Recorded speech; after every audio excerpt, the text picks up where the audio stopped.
उस्मानिया सल्तनत, जिसकी शुरुआत 1299 के आखिर में हुई थी। इस सल्तनत का राज इस दुनिया पे लगभग 600 साल तक रहा। यह सल्तनत तुर्की और इस्लाम के इतिहास में सबसे लंबे समय तक टिकी रहने वाली सल्तनत बनी। मिडिल ईस्ट के इतिहास की किताबों के पन्नों में अगर कोई चैप्टर ज़्यादा इंटरेस्टिंग है तो वो है ओटोमन एम्पायर का चैप्टर। इसलिए आज के वक्त में भी लोगों को ओटोमन एम्पायर के इतिहास को जानने में बड़ा ही मज़ा आता है। खास करके सल्तनत उस्मानिया के सुल्तानों के बारे में जानना तो और भी ज़्यादा इंटरेस्टिंग लगता है। सल्तनत उस्मानिया पे लगभग 36 सुल्तानों ने राज किया था, जिसमें से कई सुल्तानों की वजह से उस्मानिया सल्तनत अपनी बर्बादी की ओर आ चुकी थी। लेकिन वहीं दूसरी तरफ उस्मानिया सल्तनत पे कई ताकतवर सुल्तान भी पेश आए, जिन्होंने अपनी बुद्धि और ताकत से ओटोमन एम्पायर को एक सुपर पावर बनाया था। और यहाँ तक कि उन सुल्तानों ने ऐसे ऐसे अनोखे काम किए और ऐसे ऐसे बदलाव किए जिस वजह से उनका नाम इतिहास के पन्नों में दर्ज हुआ। इसलिए दोस्तों, आज के इस वीडियो में मैं आपको सल्तनत उस्मानिया के 6 सबसे ताकतवर सुल्तानों के बारे में बताऊंगा, जिनके काम ने उन्हें इतिहास में अमर बनाया। तो बिना स्किप किए इस वीडियो को आप लास्ट तक जरूर देखें, क्योंकि आधा अधूरा ज्ञान सही नहीं होता है। तो चलिए जानते हैं। सल्तनत उस्मानिया के 6 ताकतवर सुल्तानों की इस लिस्ट में पहला नाम आता है उस्मान गाजी का। साल 1258 वो साल जब अर्तुगरुल गाजी के घर में एक लड़के का जन्म हुआ।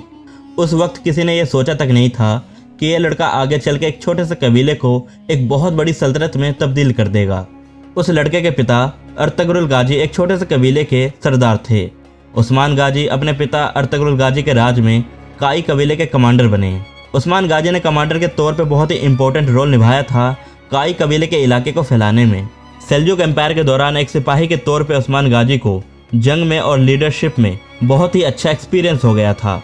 यही वजह थी कि अपने पिता अर्तुगरुल गाजी के मौत के बाद उस्मान गाजी काई कबीले के सरदार बने और आगे चलकर तुर्कों के बहुत से छोटे छोटे कबीलों को एकजुट करके एक नई सल्तनत की बुनियाद रखी, जिसे आज हम ओटोमन एम्पायर के नाम से जानते हैं। अगर उस्मान गाजी ना होते तो शायद इतिहास के पन्नों में कभी ओटोमन एम्पायर का नाम ना होता। अर्तुगरुल गाजी के वक्त में काई कबीला सिर्फ अनातोलिया तक ही सीमित था, लेकिन जब काई कबीले का सरदार उस्मान गाजी बने तो यह कबीला एक सल्तनत बनकर पेश आई और अनातोलिया के इलाकों से निकलकर इस सल्तनत का इलाका बाल्कन, तुर्की, बुल्गारिया, ग्रीस और सर्बिया तक फैल चुका था। सल्तनत उस्मानिया का कंट्रोल दुनिया के 3 महाद्वीप तक हो चुका था, जैसे कि south eastern Europe, western Asia और नॉर्थर्न अफ्रीका। उस्मान गाजी के द्वारा स्थापित किए गए इस सल्तनत ने दुनिया पर 600 साल तक राज किया था। उस्मान गाजी के इस महान कारनामे की वजह से उन्हें आज the founder of the Ottoman empire के नाम से जाना जाता है। बात करते हैं दूसरे ताकतवर सुल्तान के बारे में। क्या आपको पता है सुल्तान ने ओटोमन एम्पायर की गद्दी को 2 बार संभाला था। पहली बार महज 12 साल की उम्र में 1444 को संभाला था और दूसरी बार 1451 को गद्दी संभाला था। इस सुल्तान के फादर मुराद सेकंड थे और जब इनके फादर मुराद सेकंड की मौत हो गई थी तब इन्होंने 1444 में दोबारा इस सल्तनत की गद्दी को संभाला था। और इस सुल्तान का नाम था महमद सेकंड, जिसे हम सुल्तान महमद फातेह के नाम से भी जानते हैं। लेकिन दोस्तों, इनके नाम के आगे जो फातेह का टाइटल पड़ा, इसके पीछे बहुत ही दिलचस्प कहानी है। दरअसल कुस्तुतुनिया शहर, जिसे आज इस्तांबुल के नाम से जाना जाता है, वो शहर बहुत ही ज़्यादा इंपॉर्टेंट था ओटोमन्स के लिए, क्योंकि इस्तांबुल शहर ओटोमन्स के लिए एक बहुत बड़ा इकोनॉमिक और कल्चरल सेंटर था और साथ ही ये यूरोप और एशिया के बीच व्यापार करने वालों के लिए बहुत ही इंपॉर्टेंट लोकेशन था। इसलिए कुस्तुतुनिया ओटोमन्स के लिए बहुत ही इंपॉर्टेंट थी। लेकिन अफसोस कि सुल्तान महमद सेकंड से पहले आए 6 सुल्तानों से भी यह कुस्तुतुनिया फतह न हुआ और उस वक्त कुस्तुतुनिया पे राज बाजेंतीनियों का था। बाजेंतीनी जो कि एक क्रिश्चियन सल्तनत थी। बाजेंतीनियों को इस बात पे बहुत ही ज़्यादा घमंड था कि उनके रहते कुस्तुतुनिया पे कोई हाथ भी नहीं लगा सकता।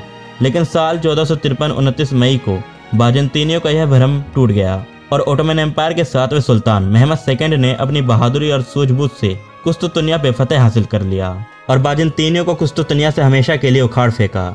और कुस्तुतुनिया पे जीत के बाद से ही महमद सेकंड का नाम सुल्तान मोहम्मद फातेह पड़ा। उनकी इस जीत के बाद से ही ओटोमन एम्पायर सुपर पावर कहलाने लगी और कुस्तुतुनिया यानी कि इस्तांबुल सल्तनत उस्मानिया की नई राजधानी बनी। बात करते हैं तीसरे ताकतवर सुल्तान के बारे में। इस सुल्तान का नाम बायजीद सेकंड था, जो कि सल्तनत उस्मानिया का 8वां सुल्तान था। सुल्तान बायजीद की पहचान उनकी ताकतवर और मजबूत मिलिट्री फोर्सेस की वजह से होती है। उन्होंने 1481 से 1512 तक ओटोमन की गद्दी को संभाला था। अपने शासनकाल के दौरान सुल्तान बायजीद सेकंड ने बहुत से मिलिट्री कैंपेन्स किए, जिसका मकसद था सल्तनत उस्मानिया के इलाकों को फैलाना और मजबूत करना। सुल्तान बायजीद सेकंड के कुछ ऐसे महान काम जो उन्हें आज भी ओटोमन हिस्ट्री में एक ताकतवर सुल्तान बनाता है, जैसे कि उन्होंने अपने आगे सफाविद सल्तनत के विद्रोहियों को घुटनों पर ला दिया था। उन्होंने पूरे क्रीमिया पे अपनी पकड़ मजबूत कर ली थी और बाल्कन और पेलोपोनीस के इलाकों पे ओटोमन एम्पायर को फैलाया था। साल 1499 में जोनचियो की जंग में बायजीद सेकंड की आर्मी ने 200 वेनिस जहाज़ों को हराया था और इस जंग को जीतने के बाद अगले 72 सालों तक ओटोमन एम्पायर का नेवल पावर में सुनहरा दौर रहा। एक महान सुल्तान होने के नाते बायजीद सेकंड ने अनगिनत हॉस्पिटल्स, ब्रिजेस, स्कूल्स, मस्जिदें और सड़कें बनवाए। बात करते हैं चौथे ताकतवर सुल्तान के बारे में, जिनका नाम सेलिम फर्स्ट है, जो सेलिम द ग्रिम के नाम से भी जाने जाते हैं और ये 9वें सुल्तान थे ओटोमन एम्पायर के। उन्होंने 1512 से 1520 तक सल्तनत उस्मानिया की गद्दी को संभाला था। ओटोमन के इतिहास में इन्हें one of the most powerful Ottoman sultan बताया जाता है, क्योंकि उन्होंने बहुत से सक्सेसफुल मिलिट्री कैंपेन्स चलाए और सल्तनत उस्मानिया के इलाकों को फैलाया। अपने दौरे हुकूमत में सेलिम फर्स्ट ने सफाविद सल्तनत, जो कि एक शिया मुस्लिम रियासत थी, उस पे और इजिप्ट पे अपना कंट्रोल कर लिया था। इसके बाद उन इलाकों पे ओटोमन एम्पायर की ताकत बढ़ती चली गई। साथ ही साथ ओटोमन एम्पायर का कंट्रोल सीरिया, अरब और फ़लस्तीन के इलाकों पे भी हो चुका था।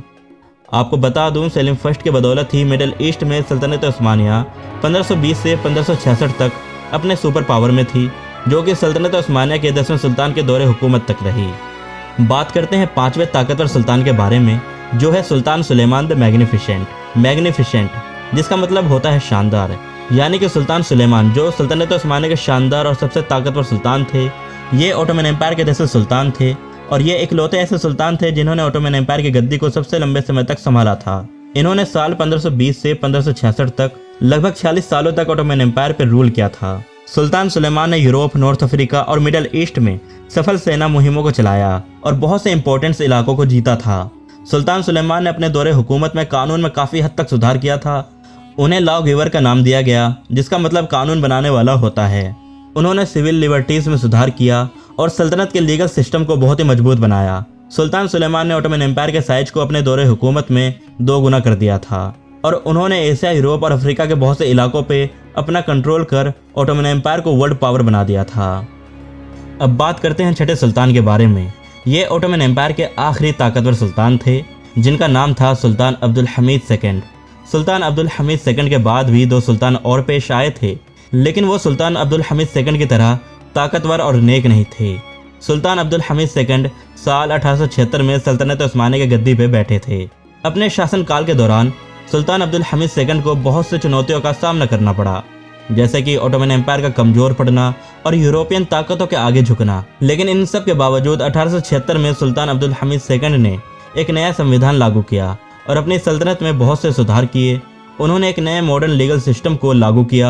एजुकेशन के लिए भी उन्होंने एक नए मॉडर्न एजुकेशन सिस्टम को बनाया, जिसमें नए स्कूल्स और यूनिवर्सिटीज़ को बनाया गया। सुल्तान अब्दुल हमीद सेकंड ने मिलिट्री रिफॉर्म्स भी किए, जिसमें नए हथियार और नए तकनीक पेश किए गए, जिससे ओटोमन मिलिट्री और भी ज़्यादा ताकतवर रहे। हालांकि इतने सारे रिफॉर्म्स के बावजूद भी सुल्तान अब्दुल हमीद सेकंड के खिलाफ साजिशें चलती रही और 1909 में वो इस साजिश का शिकार हो गए और उन्हें उस्मानिया सल्तनत की गद्दी से हटा दिया गया।